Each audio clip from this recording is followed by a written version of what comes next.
It was a quiet Friday evening, the kind that felt like a breath of fresh air after the chaos of the week. I kicked off my shoes as soon as I walked through the door, letting out a sigh that carried all the exhaustion I'd been holding in for the last few days. The house was calm. My son Jamie had already retreated to his room, and Rick, my husband, was still out with friends. I was looking forward to a peaceful night to myself, the kind where I could just relax, order some takeout, and forget about the world for a few hours. I had only been married to Rick for a little over 6 months, but in that time, everything about my life had shifted. Our relationship had been fast-paced, almost whirlwind-like, and although I had always been cautious about jumping into anything too quickly, Rick had a way of making everything feel right. The way he looked at me, the way he made me laugh, it all made it easy to forget how quickly everything had changed. But there was still this underlying tension that I couldn't shake, this subtle unease I couldn't quite put into words. Rick's son Dylan had been staying with us for the weekend. I didn't have the same connection with him as I did with Jamie. Dylan was 18, almost a man, and our relationship was still something I was figuring out. He was polite, quiet, but distant. There were moments when I felt like I could understand him, like I could break through whatever walls he'd built around himself. But most of the time, he kept to himself, retreating into his room or heading out to hang with friends. But tonight, something was different. I could feel it the moment I heard his footsteps coming down the hallway. I was sitting on the couch, flipping through the channels, when I heard the knock. It was soft but deliberate, like he wasn't sure if he should even be there. For a second, I thought about ignoring it, convincing myself it was just the house settling. But that quiet knock wouldn't go away, and before I knew it, I was standing up and walking toward the door. I opened it to find Dylan standing in the doorway, his hands stuffed in the pockets of his hoodie, looking a little lost. His hair was a little messy, and there was something about the way he stood, like he wasn't quite sure what to do with himself. That made me pause. I had never seen him look so vulnerable before. He wasn't his usual confident, indifferent self. There was an air of hesitation, of uncertainty, in the way he was holding himself. "Hey, can I talk to you for a minute?" Dylan's voice was soft, almost a whisper. I could tell he was trying to sound casual, but there was a strain beneath it that made my heart ache just a little. He was a grown man, or at least getting there. But in that moment, he reminded me of a kid who needed someone to listen, someone to lean on. "Of course," I said, stepping aside to let him in. I tried to act normal, tried to make it seem like it wasn't a big deal, but something about the situation felt different. It was the first time he'd come to me like this, without Rick by his side, without the usual shields he kept up. He walked into the living room and sat down on the couch, his posture stiff, but I could see the subtle shake in his hands as he pulled them out of his pockets. I sat down across from him, giving him space but also trying to let him know I was here, ready to listen. I wanted to ask him what was on his mind, but I didn't know how to do that without sounding too pushy. I could tell he was struggling with something deep, something that had been eating at him for a while, but he wasn't ready to share it just yet. We sat in silence for a moment. Dylan's eyes were focused on the floor, his fingers tapping nervously against the side of his leg. I was used to the quiet, but this silence felt heavy. Finally, he spoke, his voice barely audible. I don't know. Everything's been weird lately," he said, his words coming out slowly, like he was trying to piece them together. "I don't really know what I'm doing. I mean, it's like I don't even fit in anymore, you know?" His words hung in the air between us, and for a moment I wasn't sure how to respond. I could hear the pain in his voice, the frustration, and I felt this instinctive need to reach out and comfort him. But how do you comfort someone who's not sure they want to be comforted? How do you help someone when they don't even know what they need? "Dylan," I said softly, "I know things haven't been easy with your dad and me getting married.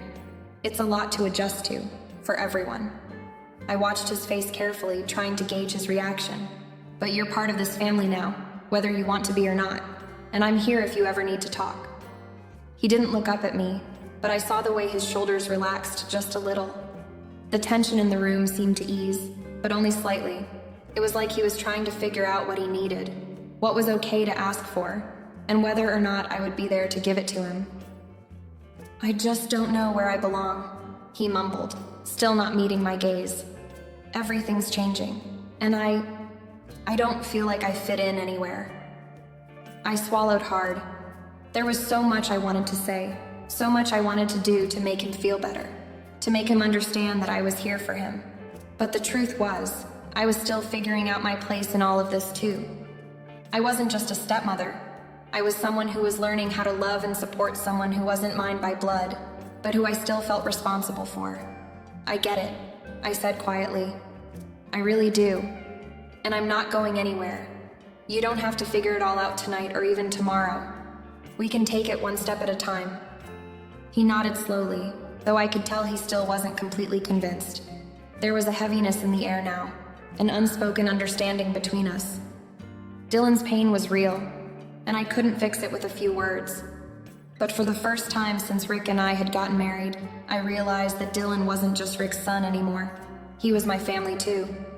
And though it felt like the beginning of something new, I couldn't shake the feeling that it was the start of something I wasn't entirely prepared for. I was still trying to process the conversation I just had with Dylan when I heard the knock on my door. It wasn't urgent or loud, just a soft tap that made me glance up in surprise. The house had been so quiet since Rick left, and I had been sinking into the peaceful solitude I had promised myself. But the knock broke that tranquility, pulling me out of my thoughts. I took a deep breath, trying to push away the lingering feelings from our earlier talk. Maybe Dylan just needed more time to process things, or maybe he was still sorting through the emotions he hadn't yet found the words for. I wasn't sure what had caused him to open up to me before, but it felt like a pivotal moment. I had never imagined I would be the one he would turn to. I was his stepmother after all, and we were still navigating that awkward space between us. I rose from the couch, slowly walking toward the door. I wondered if it would be Jamie. Maybe he needed something, or if it was Rick back from his night out. But when I opened the door, there stood Dylan, his posture uncertain, his face unreadable. "Can I talk to you for a minute?" His voice was soft, almost tentative. I could see the hesitation in his eyes, like he wasn't sure if it was okay to be here. A part of me wanted to ask if he was okay, but I didn't. I could see the vulnerability in his stance, the way he shifted on his feet. Whatever he needed to say, it was clear he wasn't prepared to share it just yet. I nodded, stepping aside to let him in. "Of course," I said, trying to sound casual, like this was just another normal conversation. I was still figuring out how to navigate being his stepmother, how to find that balance between being a caring figure in his life without overstepping boundaries. He walked in slowly, his eyes flicking around the room as if searching for something, maybe reassurance, or maybe just a place where he could finally breathe. He sat down on the edge of the couch, keeping a little distance between us, his hands resting on his knees. It was the same couch we had sat on earlier when we'd talked, but now everything felt different. There was an unspoken tension in the air, something hanging between us that hadn't been there before. I sat across from him, giving him the space he seemed to need. I didn't want to rush him into anything, but I also knew that whatever was on his mind had to be weighing heavily on him.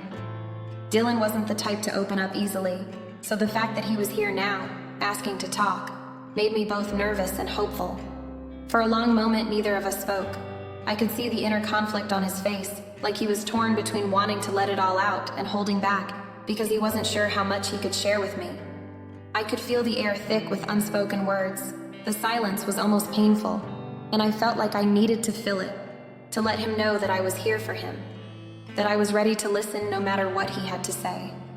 Finally, Dylan let out a deep breath and looked at me, his eyes meeting mine for the first time since he entered. "I'm not sure where to start," he said, his voice barely above a whisper. "It's just, I don't feel like I belong anywhere, like everything's just changing so fast and I don't know how to keep up." I nodded, trying to process what he was saying. I could hear the frustration in his words, the ache of someone who felt lost in a world that seemed to be shifting all around him. I knew that feeling, everyone does at some point, but hearing it from him, in that moment, made it hit differently. Dylan wasn't just a teenage boy, he was Rick's son, and now he was part of my life too. I could feel the weight of that responsibility, of the emotional burden that came with it, sitting heavy on my chest. "You don't have to explain everything right now, Dylan," I said softly, trying to offer some comfort. "But I'm here. You don't have to go through this alone." The words came out easily, but I wasn't sure if they were enough. I wasn't sure what he needed from me, or if I was even the person he could lean on. He stayed quiet, staring down at his hands, as though he didn't know how to process the emotions swirling inside of him. I could tell that this wasn't just about Rick and me. It was bigger than that. It was about his own identity, about where he fit in a world that was no longer the way he remembered it. His parents had divorced, Rick had remarried, and suddenly Dylan was trying to find his place in this new version of his life. And somehow, it felt like I was now part of that equation, part of the things he was trying to figure out. "I'm sorry," Dylan muttered, almost like he was apologizing for his own emotions. "I know I'm probably just being stupid, but it's just hard. Everything feels so messed up." His voice cracked slightly on the last words, and I could see the tightness in his jaw, the effort he was putting into keeping it all together. "You're not being stupid," I said gently, my heart aching for him. "It's okay to feel lost. It's okay to be confused. This is a big change for you, and it's okay if you don't have it all figured out right away." I reached out, offering him a small but sincere smile, hoping it would ease some of the tension between us. For a moment, we just sat there in the quiet, both of us processing what had just been said. Dylan didn't seem ready to dive deeper yet, but I could tell that something had shifted between us. He hadn't closed off the way he usually did. He had opened up just a little, and that was a step. A small one, but it felt like progress. The silence between us felt heavier now, as if the weight of everything we just shared was hanging in the air, waiting to settle. Dylan still hadn't moved much, his body tense as he stared at the floor, his fingers twisting in his lap. I could tell he wasn't done talking. He still had more inside of him, more that he needed to say. It was like he was holding his breath, trying to find the courage to let it all out. I leaned forward slightly, offering him a small nod. "You can tell me, Dylan, whatever's on your mind. I'm here." He glanced up at me then, his eyes catching mine for a split second before quickly looking away. There was something raw about the way he looked at me, a mix of vulnerability and a kind of guardedness that I wasn't used to seeing from him. It made me feel like I was being let in on something far deeper than I had expected. After what felt like an eternity of silence, Dylan let out a deep breath. "I don't know what's wrong with me," he began, his voice barely above a whisper. I feel like I don't belong anywhere. Like no one really gets me, you know? It's not just with Dad. It's everything. I don't know how to explain it." I stayed quiet, giving him the space to continue. His confession was harder for him than it sounded. I could see it in the way his hands clenched and unclenched, the way he struggled to find the right words. It was like a dam was breaking inside him, and he didn't know whether to hold it back or let it all spill out. "I don't even know if Dad sees me the way he used to," Dylan said, his voice thick with emotion. "It's like he's got this new life now, and I'm just stuck in the past. I feel like I'm just this thing he has to deal with, like he doesn't even know how to talk to me anymore. I don't fit into this new family, and I hate it. I hate feeling like I don't belong." The words hung in the air between us, raw and painful. It was clear that Dylan wasn't just struggling with the idea of Rick's new life, but with his own sense of identity. He was trying to figure out where he fit in this world that had shifted under his feet. And it wasn't just the divorce that hurt, it was the feeling of being left behind. I felt a deep sense of empathy for him, more than I had anticipated. I knew what it felt like to be the outsider, to be the one who was trying to find their place in a world that seemed to move on without them. My heart ached for him, but I also understood the pain he was going through, the confusion and the loneliness that came with watching your world change in ways you weren't ready for. I swallowed hard, trying to steady my own emotions before I spoke. "Dylan, I know it's hard," I said gently, trying to offer him something that might ease his burden. "But you're not alone in this. I know things are different, but it doesn't mean you're not part of this family. You don't have to figure everything out overnight. It's okay to feel lost. But you belong here. You belong with us." He looked up at me again, his eyes searching mine. It was a look I wasn't used to, one that seemed to ask for reassurance, for validation that what I said was true. For a moment, I wondered if my words were enough to reach him, to make him believe that he wasn't as lost as he thought. But then Dylan's expression shifted. He took a deep breath, and for the first time, I saw the walls he had built around himself start to crack. "I don't know what to do with all of this, Emily," he admitted, his voice trembling slightly. "I don't know how to fix it. I don't know how to make it stop feeling so empty." I could see the weight of his words, the pain in them. And in that moment, I felt this deep connection to him, this pull I hadn't expected. I wasn't just his stepmother. In that instant, I felt like I was the one he was trusting with his pain, with his confusion. He needed someone to understand, to be there without judgment. And for the first time, I understood how important it was for him to have that. "You don't have to fix everything, Dylan," I replied softly. "You just have to take it one step at a time. You're not alone in this, not by a long shot." I saw him nod, his shoulders relaxing just slightly, but the tension was still there, lingering in his eyes. I knew this wasn't the end of the conversation.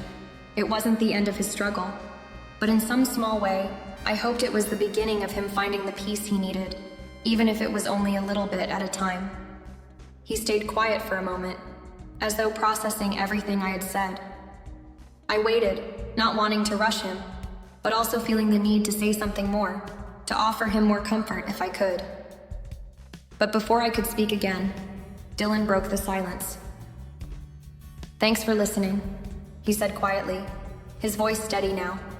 But there was still a softness to it that made my heart ache. I didn't know who else to talk to about this. I smiled gently, feeling a small sense of relief at the fact that he had opened up at all. "You can always talk to me, Dylan. Anytime."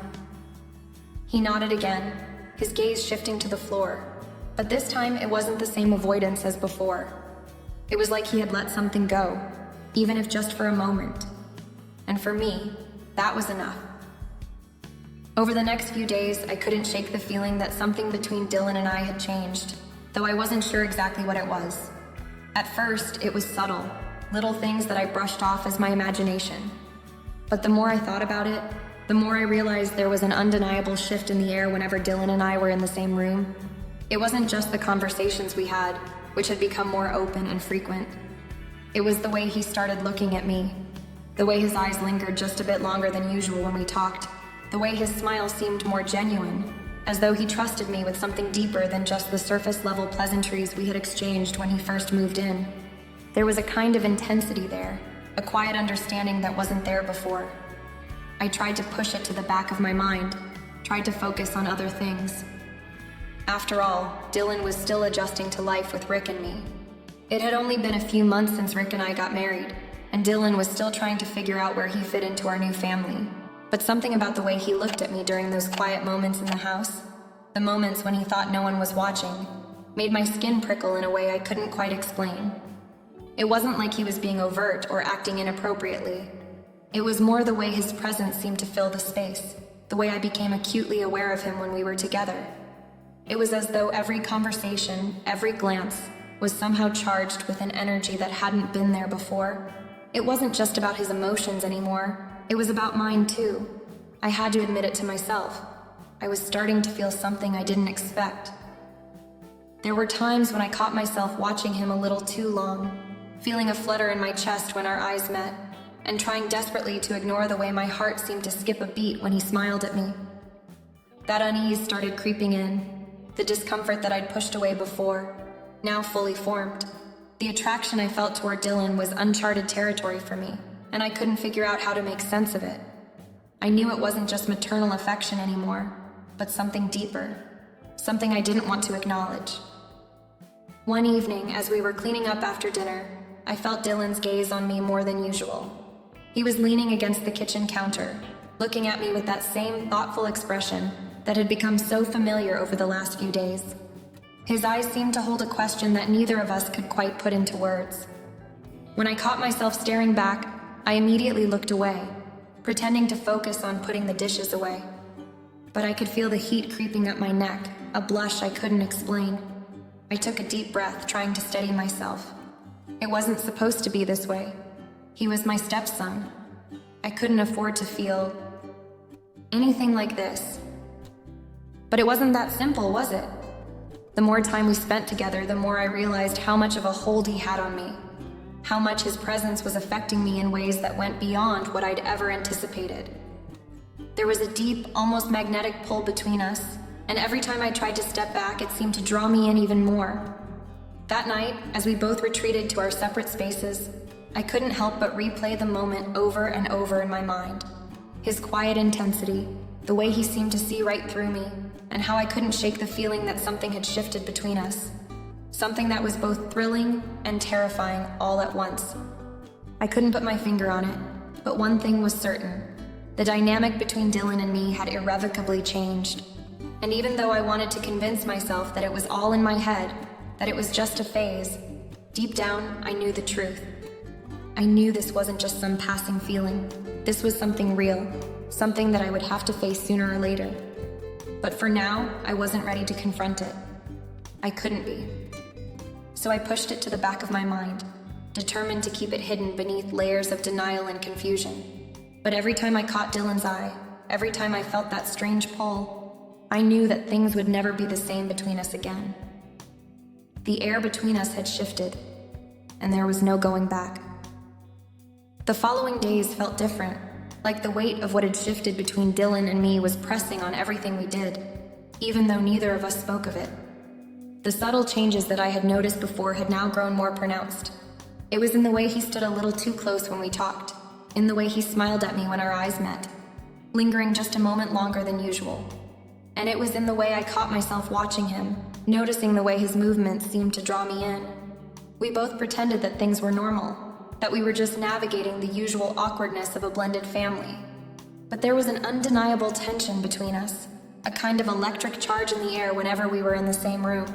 It was in the way our conversations, once simple and casual, now held a layer of unspoken meaning.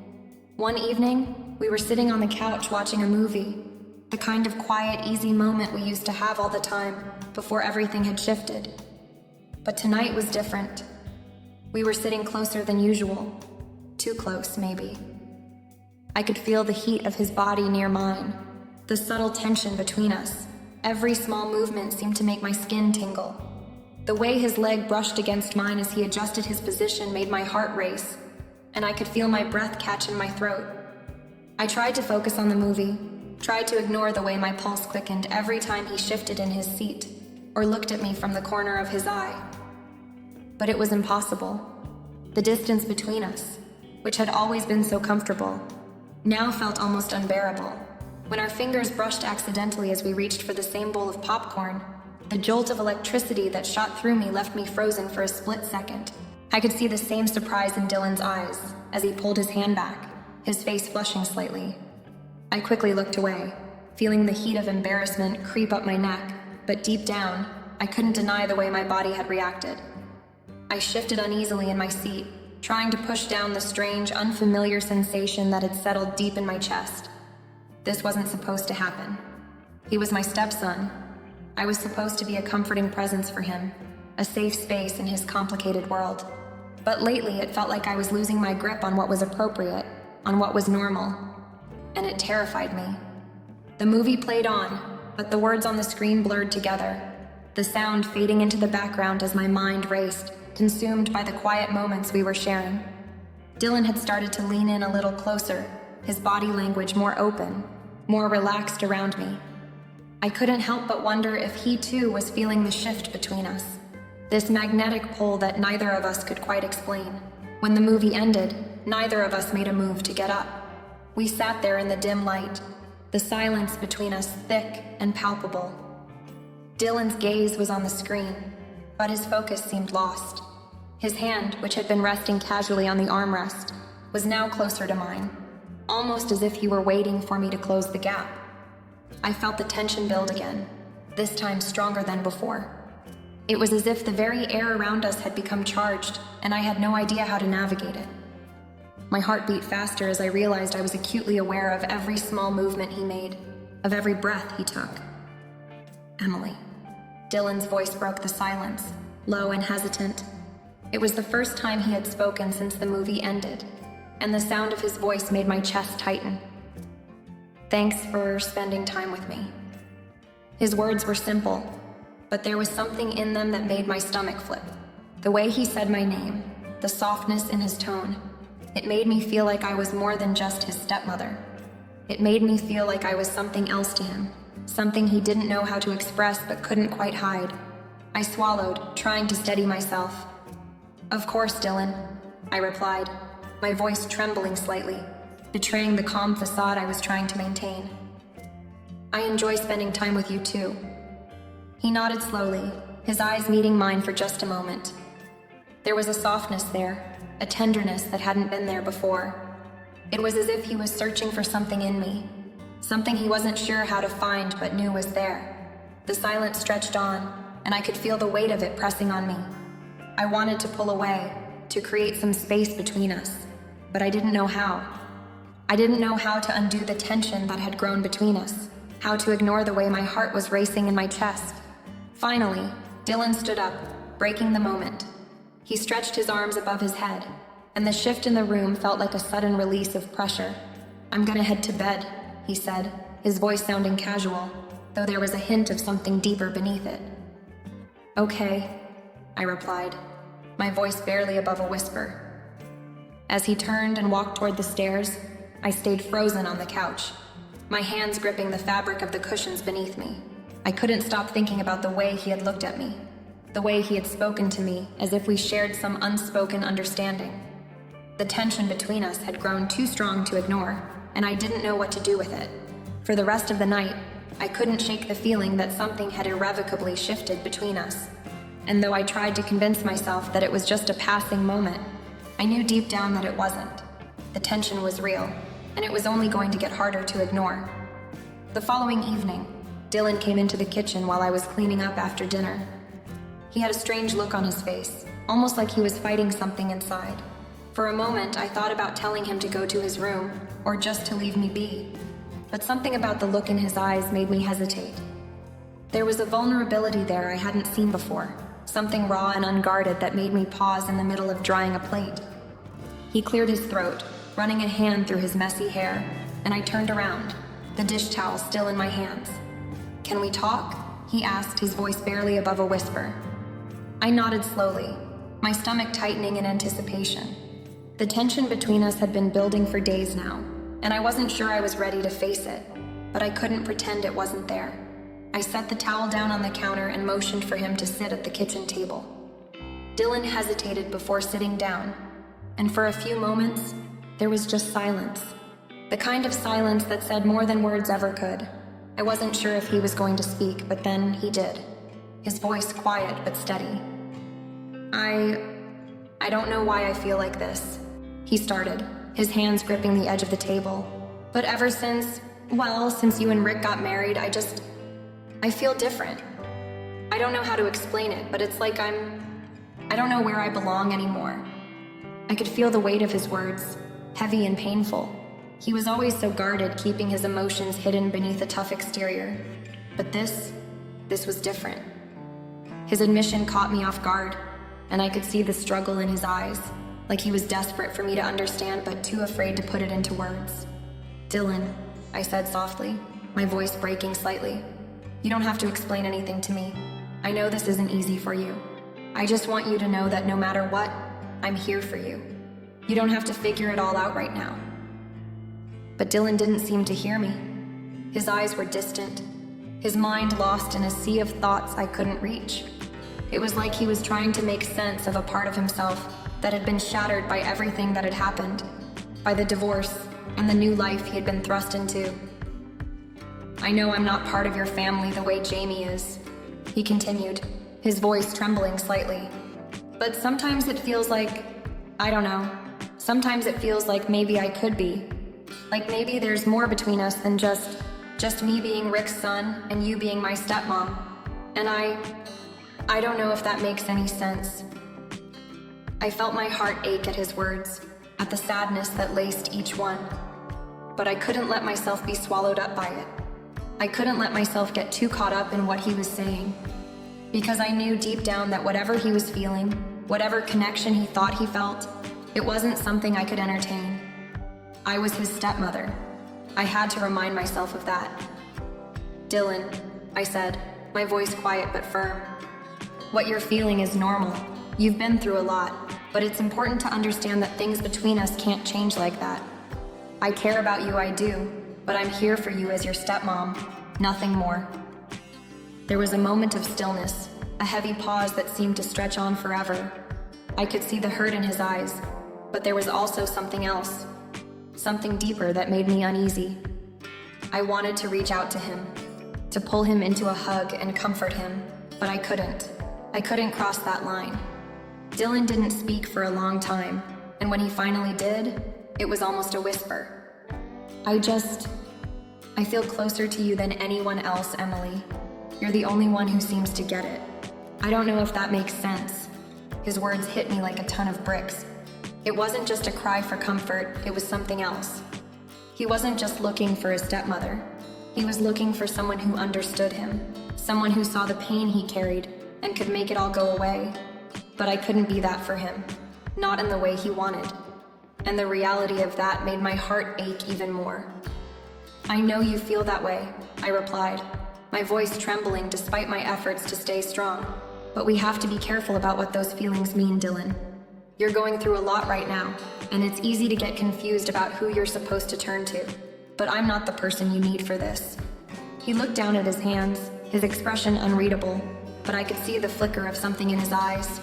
Something that told me he understood, but didn't want to. It was painful, but it was also necessary.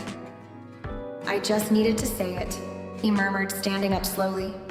I just needed you to know. I nodded, my throat tight. I'm glad you told me, but we'll work through this. You're not alone, okay?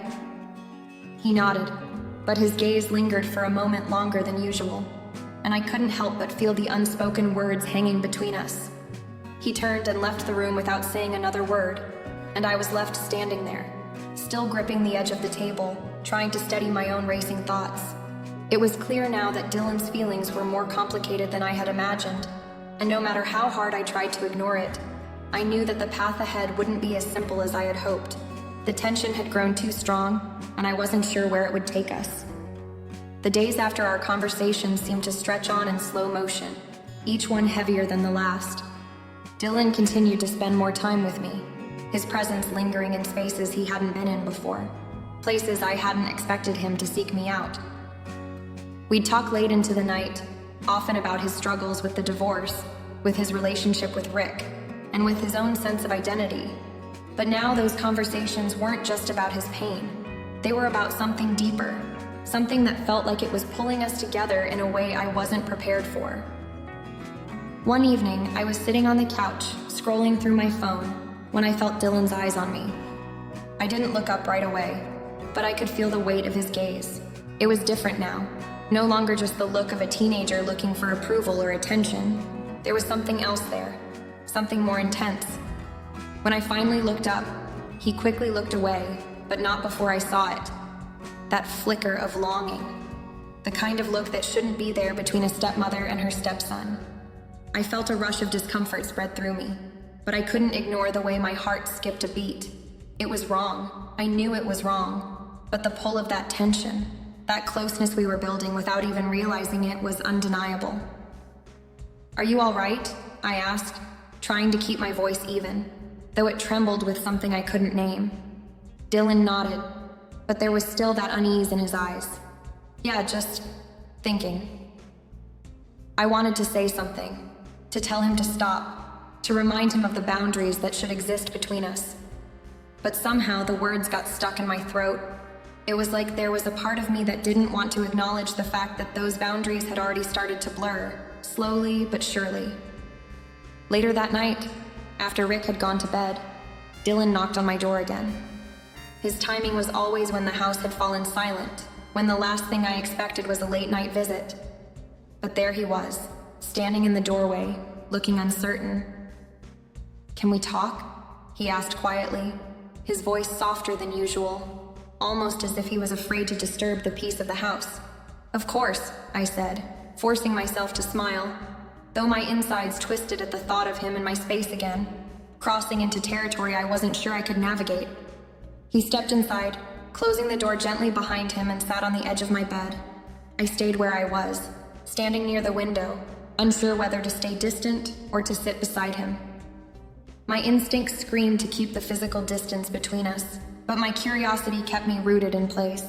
I don't know how to say this, he started, his hands gripping the fabric of his jeans. But I feel like every time we talk, I feel closer to you. Not just because you're my stepmom, but more, I can't help it. It's like when I talk to you, everything else fades. And when I'm not with you, I feel lost. The words hit me like a punch to the gut. I had expected him to talk about his father, or his struggles with the family dynamics, but not this. Not the unspoken truth between us that neither of us had dared to confront directly. Dylan, I began, my voice low, cautious. You have to understand. This isn't... I'm your stepmom. I'm here to help, to guide you. But what you're saying, it's not okay. He looked up at me then, his eyes intense, searching. Why not? You're always there for me, Emily. I don't have anyone else like that. It's not just about what you're supposed to do, I just need you. I could feel my heart pounding in my chest. It was the first time I truly felt the weight of the danger in this situation. The unspoken feelings that were growing between us, fed by late-night conversations and shared moments. Dylan wasn't a child anymore. He was a young man, and this intensity between us was blurring the lines. I took a deep breath, trying to steady myself, but the words I needed to say seemed to get lost in the air between us. The longer I hesitated, the harder it became to remember why I needed to put space between us. Why this was wrong. Why I couldn't let it continue. I know it feels real, I said finally, my voice steady but filled with a deep sorrow. But you can't lean on me like this, Dylan. You have to find a way to handle this on your own. I'm not the person you think I am, and I'm not the person you need. He didn't answer right away, just looked at me, his expression a mixture of confusion and frustration. But then, after what felt like an eternity, he nodded slowly, though it was clear he wasn't ready to accept it. He wasn't ready to let go of what he thought we shared. I just wanted you to know, he said softly, getting up from the bed and turning towards the door. I needed you to know how I feel. And with that, he left, leaving me standing in the quiet of my room, surrounded by the weight of unspoken emotions. It was clear now that we had crossed a line, even if we hadn't fully realized it. The boundaries had shifted, and I wasn't sure how we would be able to put them back in place. The following days felt heavy. Dylan's confessions kept replaying in my mind, and the tension between us was undeniable. I knew something had changed, and I had to act before things went any further. I couldn't ignore the growing closeness any longer, but I also couldn't let it continue. That night, after Rick had fallen asleep, I knew what I had to do. I needed to set boundaries, no matter how difficult it was. The next morning, as Dylan sat at the table, I spoke up. We need some space, I said, my voice firm. I'm your stepmother, and we can't keep crossing lines. He looked at me, a mix of understanding and sadness in his eyes. I get it, he said quietly. I felt a pang of guilt, but knew this was the right decision. It's not your fault, I reassured him, but we need to stop. He nodded, and I could feel the weight between us lifting, even if it was just a little. We didn't speak much after that, but I knew that things had changed. I had made my choice, and even though it was hard, it was the only way forward.